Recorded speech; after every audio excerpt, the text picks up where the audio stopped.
Continuamos con este programa, este interesante programa sobre la ley de alquileres que ha sido pedido en varias ocasiones hasta que ya le habíamos prometido y ya estamos haciendo el cumplimiento de esta promesa.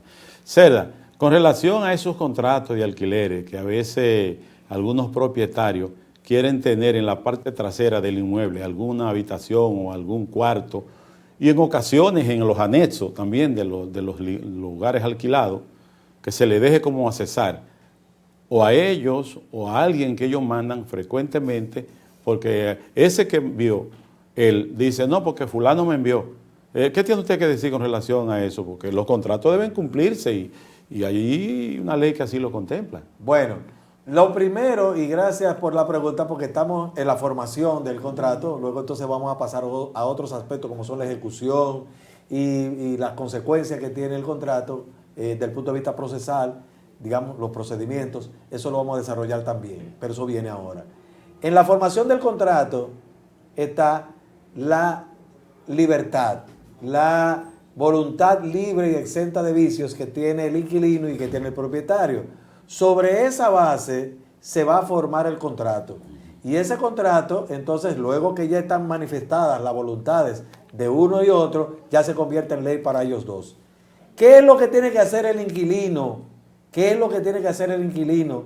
Que le plantea al propietario, mira, yo te voy a alquilar esta casa, pero yo tengo un cuarto que es mío, que está allá atrás, que yo lo voy a tener, lo voy a reservar para mí, yo te alquilo 3 habitaciones, pero hay una habitación que yo te la quiero, es para mí, y yo lo voy a estar utilizando esa habitación. Eso no se debe admitir.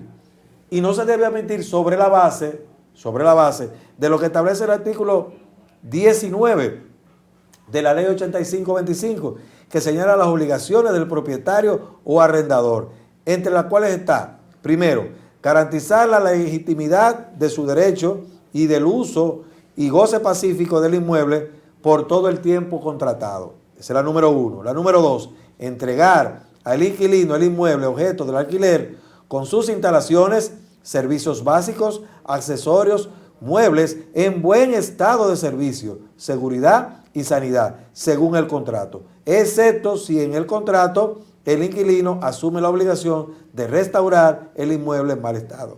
3. No perturbar, y aquí está lo importante para responder esa pregunta, no perturbar de hecho al inquilino, tampoco estorbar de manera alguna el uso y gozo del inmueble alquilado, salvo lo establecido en el artículo 20 de la presente ley relativo a las reparaciones necesarias. Y 4, y último, las demás obligaciones establecidas en esta ley o convenidas en el contrato. Señores, hay un eje transversal para todas estas obligaciones que tiene el propietario frente al inquilino. ¿Qué es el contrato? Quiere decir que la defensa del inquilino está en la formación del contrato. Si el inquilino lo permite y se hace constar en el contrato, o si no se hace constar, puede ser verbal el contrato, pero usted lo aceptó también, y ese cuarto que está ahí atrás está a disposición del propietario, usted lo aceptó. Y ese es un problema grande que, como estoy señalando en el artículo 19 de la misma ley 8525, va a dar problemas en el sentido de que puede darse el caso de que el inquilino acepte en una primera oportunidad contratar y posteriormente él reclame que esa es una violación a lo que establece la ley, no obstante él haber aceptado ese contrato originalmente. Ahí va a haber problemas, porque va a haber la discusión del propietario que va a decir, usted lo aceptó, y va a haber el alegato, el argumento del inquilino que dice, pero está violando la ley, y ahí va a haber esa situación. Pero también entonces vamos a analizar ahora al doctor Cerda, en su artículo 30 y siguiente, lo que tiene que ver con el procedimiento de estos contratos, y que nos habla de que el propietario tendrá un plazo no más de 10 días para intimar al inquilino, y el inquilino a su vez, por acto de alguacil, en su párrafo primero del 30 dice que notificará, responderá a la contraparte en un plazo no menor de 3 días ni mayor de 5. Su respuesta con relación a la solicitud que le esté haciendo el propietario en caso de sea falta de pago o alguna otra solicitud generadora del mismo contrato. Ya estamos entrando en lo que es la ejecución del contrato. Sí. Ya el contrato se formó, ya las dos partes manifestaron su voluntad, ya el contrato comenzó, la persona está ocupando el inmueble y está pagando el alquiler. El propietario está recibiendo el precio del alquiler y está emitiendo su recibo. El contrato comenzó a funcionar. Cuando eso sucede, entonces hay situaciones como le estoy narrando que pueden surgir. Puede darse el caso de que el inquilino, pagando su alquiler, el propietario, por alguna razón, obstaculice el desenvolvimiento del inquilino dentro del lugar alquilado, por un lado. Y por otro lado puede darse también de que el propietario, por alguna razón, cree alguna situación que no le permita al inquilino desenvolverse.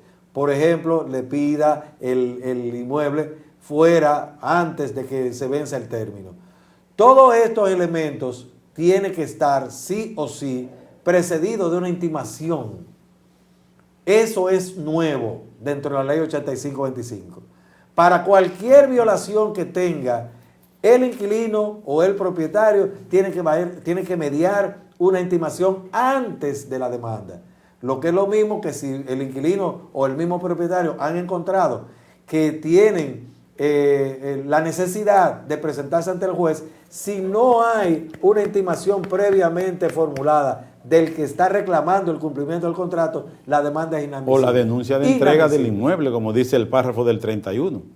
Es inadmisible. Quiere decir que la demanda va a depender, está supeditada a esa intimación previa. En esa intimación, el quejoso, el que se siente inconforme, va a manifestar lo que sea que haya encontrado que le perjudica del contrato. El propietario, que tú no me estás pagando, hay que intimarlo al pago.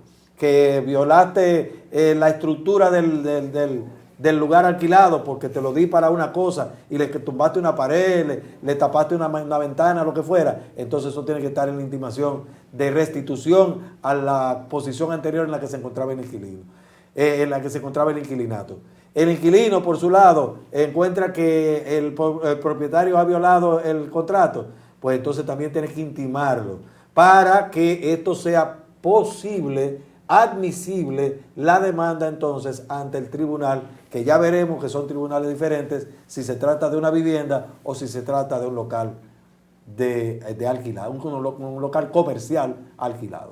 Sí, hay que entender que la competencia de los tribunales que van a conocer dependerá del objeto de la demanda, Cerda, porque el juzgado de paz tendrá competencia en algunos casos y el juzgado de primera instancia también. Si usted analiza los artículos 30, 31 y siguientes, hasta el 40, se va a dar cuenta de que cuando se trata única y exclusivamente de alquileres centrado en lo que tiene que ver con la vivienda, va a ser del juzgado de paz.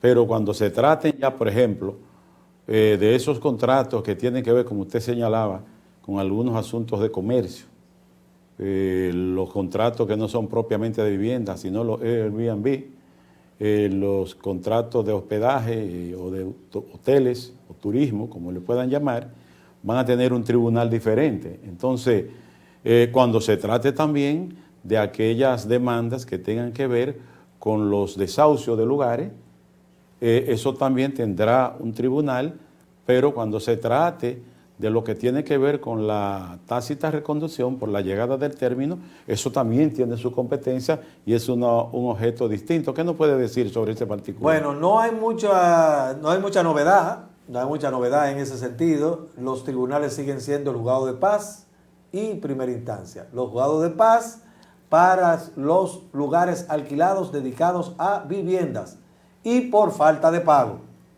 juzgado de paz. Eso sigue siendo juzgado de paz. Ahora bien, la vivienda que se le pida al inquilino porque ha llegado el término para ocuparla propiamente el propietario, por lo que sea, porque le interese su vivienda, entonces eso va a primera instancia.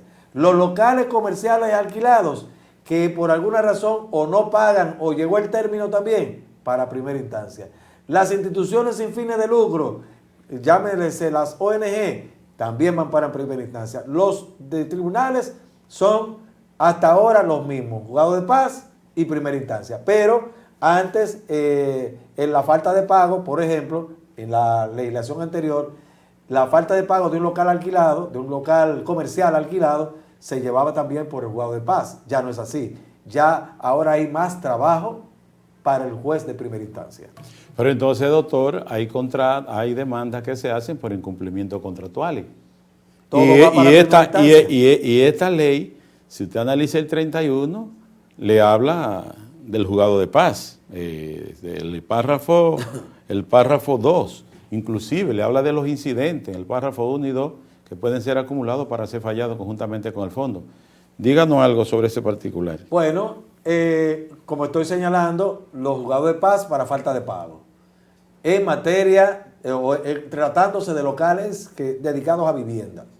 Pero que resulta, está la posibilidad de o la necesidad, impone la ley, un acuerdo previo.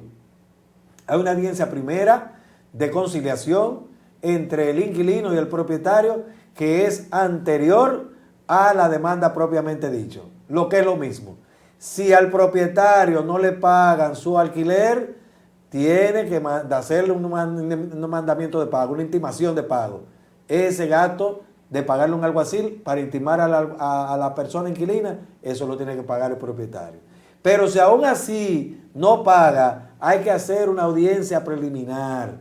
Y esa audiencia preliminar precede, está antes, porque si lo hace sin agotar estas fases, la demanda es inadmisible. Ahora bien, posteriormente que se inicia la demanda, hay distintas situaciones. El mismo inquilino que está en falta porque debe 2 meses, 3 meses, 4 meses, puede hacer una oferta real y en ese sentido se acumulará, el juez de pago acumulará la validez de esta oferta real de pago para que entonces se pueda decidir, porque a diferencia de la legislación anterior, en la oferta real de pago que hacía el inquilino, no había que hacerle validez, se llevaba al Banco Agrícola de manera directa.